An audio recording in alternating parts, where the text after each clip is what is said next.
Hi guys. Good. You're awake. Excellent. Welcome back. I have waited a couple of days for the top coat of red to dry on the garret. So I thought I would do the borders on it, but actually it turned out I avoided it in any sort of shape or form I could find, which included painting up my PDF talyllyn number 3 16mm one in green, which I've had at the back of the workbench probably for about 5 years now and keep avoiding it. That's got done now because I found another job I didn't want to do, which was these borders. Today I decided enough was enough because I'm going to run out of time to get anything else done on the build, so I thought I'd get on with it. Now excuse the fact I've got a glove on. No, it's not some sort of... and the airbrush is on. It's not like a knockoff Michael Jackson impersonation I'm starting. I wouldn't do that. It's actually because I'm going to paint this up.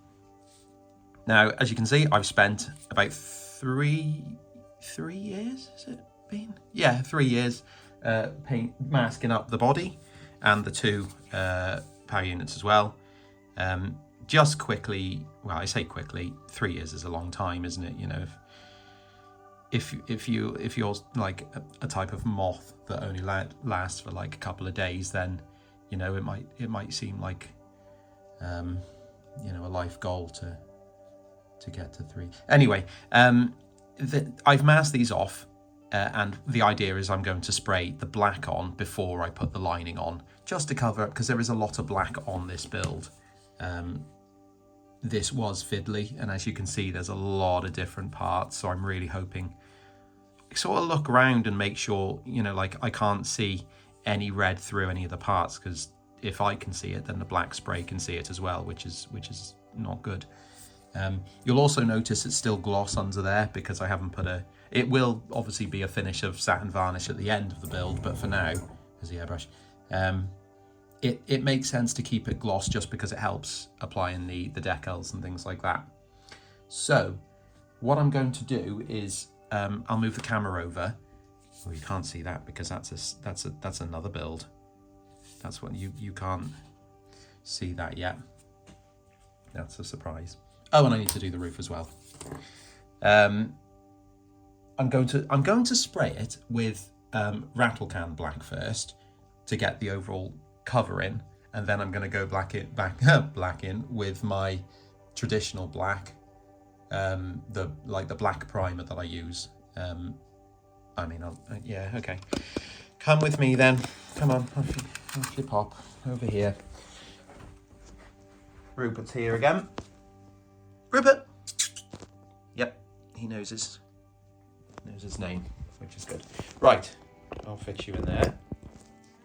Here we go. You sit down. There we go. Lovely. You've seen my airbrush setup before. It's not very exciting. In fact, my airbrush itself is really cheap. The rattle can paint, I like to use a matte black, but I don't have that, so I'm using gloss black. Regretfully, but you know, what else can you do? It's excellent. Apparently it's a marble in there, isn't it? I'll try and get that out sometime. If you're wondering what that ugly little pot is as well, that's like where I tip paint that's been mixed up and washed out of the airbrush. So that's grim. Right, so I don't want a very thick coat on this because it's really just to get a base coat for the actual black, and because this is car paint, it is slightly thick, which means that I don't want to make a lot of covering on it, whereas the acrylic black will dry extremely thin. So that's what I want my good coverage with. So this is just like...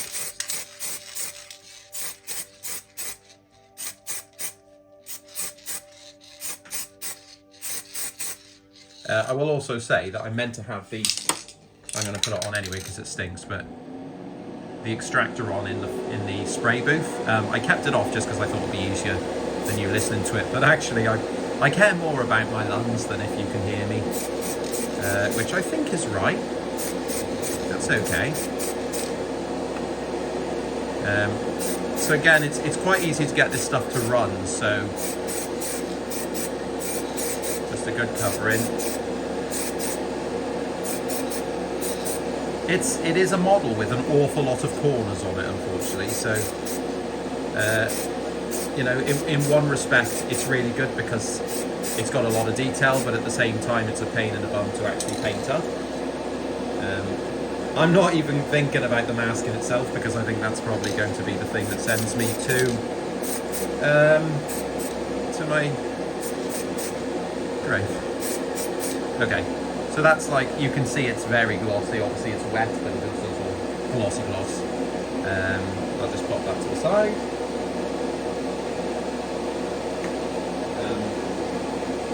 I should probably actually stick I've taken the holes I put. Actually, I will do that because it's going to. I hope you can understand it. Because, hang on, let's take a look. Understand my waffling, because actually what you're hearing is what's inside my head. Well, yeah, censored version of it, but right. I'm sticking. What I've done is this is another thing. So you don't actually see me do this. I just show you that I've done it most of the time because glue tends to take a long time to dry. So when I do my normal shots, when I've edited them, when I have time to do that, which is no more, I just show you the bit at the end, but actually you chop it in, like this for example has got holes in it, so I will chop it into a point and then like jab it in, and hopefully you can hold it with it in my little black glove. Okay, so the black has dried, or had dried, so I whipped off all the masking and I started adding the lining around the boiler as the banding there. Luckily I've got a type of transfer there. Oh look, Rupert got me. That's fun. I have started, I've got a type of Fox transfer that I use. This is the same stuff that I use on the TR engines to do like this, the single yellow lining. And as you can see on here, it's obviously in its like raw state. It has yellow, black, yellow, and I tend to use the one yellow in the middle as its main lining and then paint over the second yellow, because that black in the middle gives a buffer. So as you're painting black on, if you are a little bit scruffy, you've got that, well, I say a bit of clearance. It's like half a millimeter or something, but still it's better than nothing. So what I'll do is I'll show you how I do the lining now, and get it, hopefully I'll get it to a point where I can add the black borders around it as well. And here's one of this is like the coal bunker one. I've taken it off, and this obviously shows where I've sprayed the black around it. You can see a little bit, you can see there, little bit of family shame there, little bit of family shame there and there as well. But what I'll do is, the rest of it is, oh look, family shame on the side as well. So what I'll do is and family shame on my nails. What I'll do is I will paint over those bits, touch it back in with the paint before I go in with the varnish, and it'll really blend it back in as well. So I'm not really that bothered about that. I'm more bothered about actually getting the lining on these tanks. That'll be fun in a way. So welcome to this part of the workbench. This is just slightly further down. The line in here, I've shown it a few times, but it's FRH 2250/2, which is 2mm. Don't use the 4 because it's really thick. What I do to start, because I basically just use, I don't use corners anymore, so I just started buying these sheets, which is chop them up into strips. So grab a little, like something extremely ruler-esque, like a ruler, and just cut them off into strips. It really helps to have a sharp knife as well. I swap my blade a couple times through the session, just because if it doesn't, it rips and tears the lining instead of cutting it, and that just makes your life bleak. which you don't want. Okay, so how I go about doing this is, and I'll only do one panel, well, I might not even do a full panel, maybe I'll just give up filming it because you're in the way, actually. Not emotionally or anything like that, just physically you're in the way, actually. I use these cutters because I bought them once thinking they would be really handy and have found nothing useful as a job apart from cutting these, which actually they're more difficult than scissors to use. So use scissors unless you've forked out for some stupid tool like I have. Okay, so how I'll do it is, if I'm lining this one, I'll use, ideally, shaky hands. I find works best. And get an approximate size of the panel and give it a little choppy chop. Then, what you want to do is, oh no, I'm not going to start whispering, that's a bit creepy. Bring in some water, give it a good soak, and then I actually leave them on the, there you go, you can see it. No, I've whispered again, sorry, I don't know why I keep doing that. And I actually add more water on because I find the more soaked it is, the quicker it'll come loose from the backing. Also, I don't know, it sounds like I'm breathing really heavy. I think I'm forgetting to breathe subconsciously. I'm actually in control of my breathing this evening, which is not very pleasant if you've done it. You need to be doing that without thinking, really, if you're going to be a normal person. It sounds like if you remember Little Britain before you weren't allowed to have stuff like that on telly, and there was that, I think it was it the photographer? Oh no, it was Louis' carer, wasn't he, who had that really deep breathing. Sound a bit like him because I'm unfit. Oh look, you can't actually see what I'm doing at all, and I've just realised it's because the camera's slipping. There we go. Welcome. Sorry, that's how little attention I pay. Okay, so as that's going, there's the breathing again.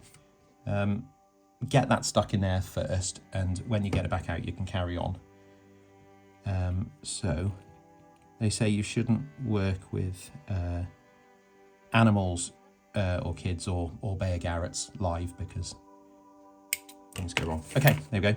I'll put that to soak. What I would do if you weren't watching is get basically a load of parts that would look like they would fit.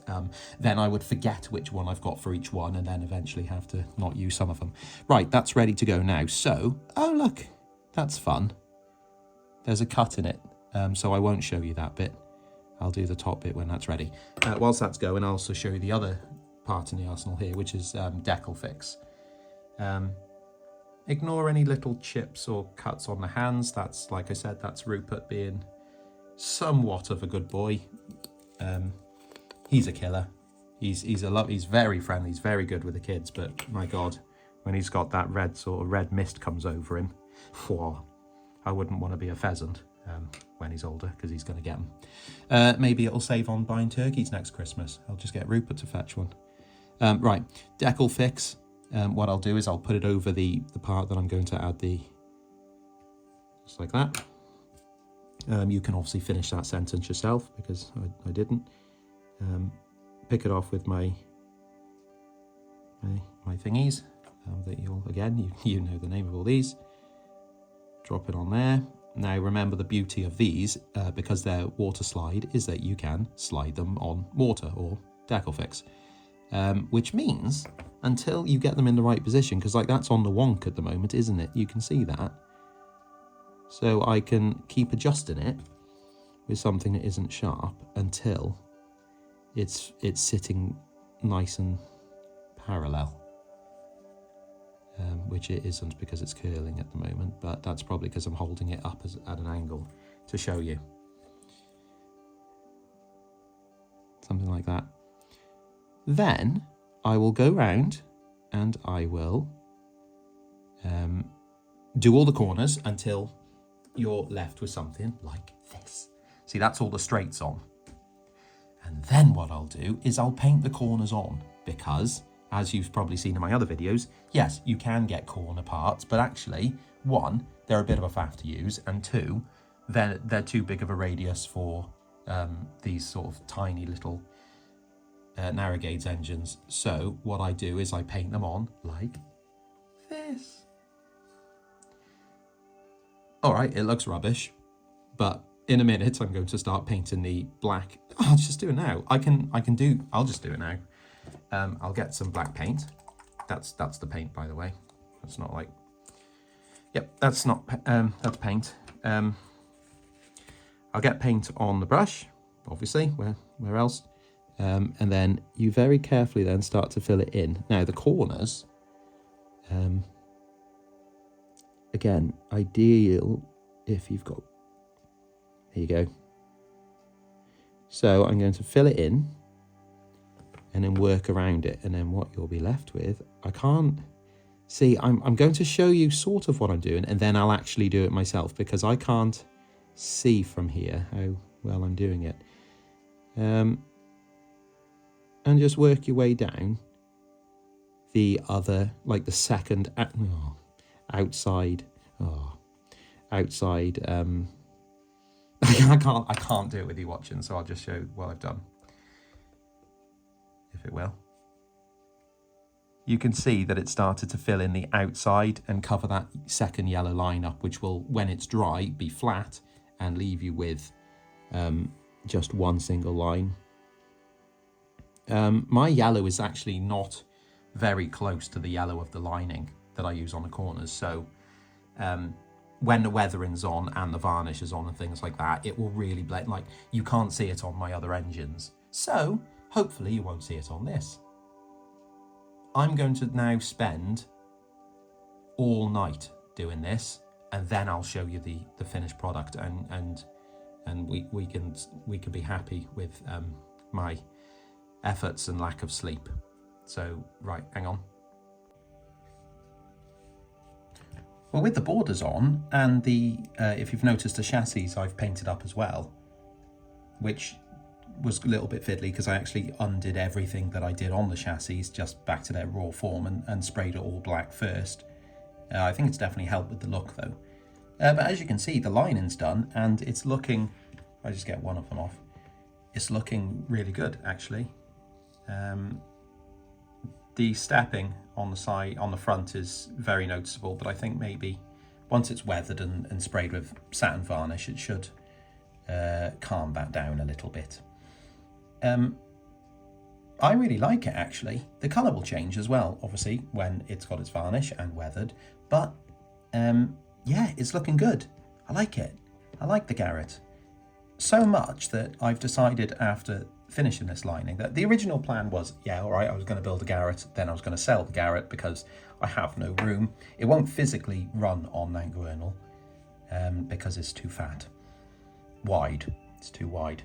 And, you know, if you're not familiar with the size, compared to a crab, you know, it's big. And also, as I say, wide, it's nearly as wide as a crab as well. Or as deep as a crab, you could say, actually, if you look. This is obviously only relevant if you have crabs. If you don't, then that's, you know, useless. Yeah, my original plan was just to sell it on because it was just like a mini build type thing. But actually, I've got to the decision where I think at some point I'm probably going to make like a little shelf layout.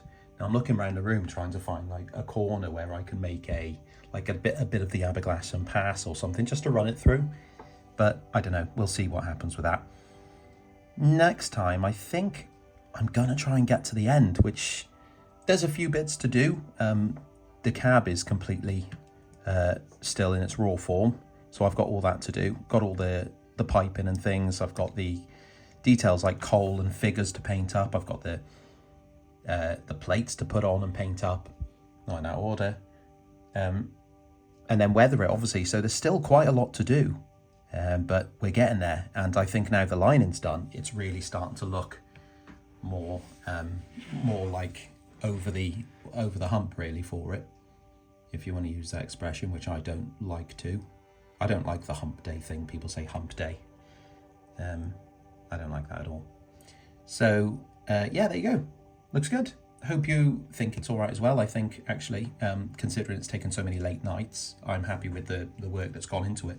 So I'll probably turn the camera off and just sort of sit here looking at it for a little bit.